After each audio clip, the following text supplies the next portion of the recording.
नमस्कार, स्वागत आहे आपले जागृती न्यूज चॅनलमध्ये। बातमी आहे सांगली येथून। डॉक्टर अजित पाटील यांच्या व्यसन वर्तनाचे मानसशास्त्रीय मूल्यांकन या पुस्तकाचे राष्ट्रीय परिषदेत प्रकाशन, बनारस हिंदू विद्यापीठातील परिषदेत शोधनिबंधाचेही सादरीकरण, सांगलीच्या शिरपेचात खोवला मानाचा तुरा। सविस्तर वृत्त। सांगली येथील सुप्रसिद्ध पुनर्वसन मानसशास्त्रज्ञ अर्थात रिहॅबिलिटेशन सायकोलॉजिस्ट आणि परीस फाउंडेशनचे संस्थापक डॉक्टर अजित पाटील यांच्या व्यसन वर्तनाचे मानसशास्त्रीय मूल्यांकन, स्क्रीनिंग टूल्स फॉर ॲडिक्शन या महत्त्वपूर्ण पुस्तकाचे प्रकाशन नुकतेच बनारस हिंदू विद्यापीठ वाराणसी येथे संपन्न झाले। सोसायटी फॉर ॲडिक्शन सायकोलॉजीच्या 4थ्या राष्ट्रीय परिषदेच्या ANCSAP 2025 उद्घाटन प्रसंगी हा प्रकाशन सोहळा पार पडला।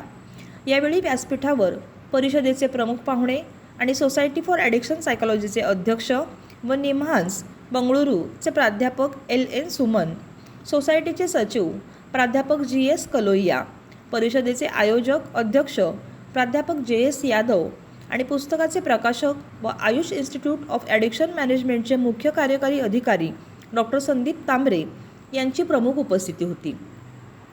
मान्यवरांच्या हस्ते पुस्तकाचे प्रकाशन करण्यात आले। व्यसनमुक्ती क्षेत्रात काम करणारे समुपदेशक, मानसशास्त्रज्ञ, सामाजिक कार्यकर्ते आणि विद्यार्थ्यांसाठी हे पुस्तक एक व्यावहारिक मार्गदर्शक ठरणार असल्याचे मत मान्यवरांनी यावेळी व्यक्त केले। AI आधारित संशोधनाचे सादरीकरण। याच परिषदेमध्ये डॉक्टर अजित पाटील यांनी आपला शोधनिबंध देखील सादर केला। Empowering de-addiction staff through psychosocial training and AI based resources, rehabilitation psychology perspective या विषयावरील त्यांच्या शोधनिबंधाने देशभरातून आलेल्या तज्ज्ञांचे विशेष लक्ष वेधून घेतले। व्यसनमुक्ती केंद्रातील कर्मचाऱ्यांना आधुनिक मानसशास्त्रीय प्रशिक्षण व कृत्रिम बुद्धिमत्तेवर अर्थात AI वर आधारित साधनांच्या मदतीने अधिक सक्षम कसे बनवता येईल यावर त्यांनी सखोल विवेचन केले। डॉक्टर अजित पाटील, डॉक्टर दीपाली जाधव व डॉक्टर संदीप तांबरे यांच्या आयुष व्यसनमुक्ती व मानसोपचार केंद्र मिरज आणि बार्शीच्या केंद्राच्या माध्यमातून व्यसनमुक्ती आणि मानसिक आरोग्य क्षेत्रात महत्त्वपूर्ण काम करत आहेत। या माध्यमातून व्यसनमुक्ती आणि मानसिक आरोग्य क्षेत्रामध्ये त्यांचे काम अतिशय उल्लेखनीय आहे। राष्ट्रीय स्तरावरील व्यासपीठावर पुस्तकाचे प्रकाशन आणि नाविन्यपूर्ण विषयावरील शोधनिबंधाचे सादरीकरण हे त्यांच्या कार्याला मिळालेली एक मोठी पोचपावती आहे।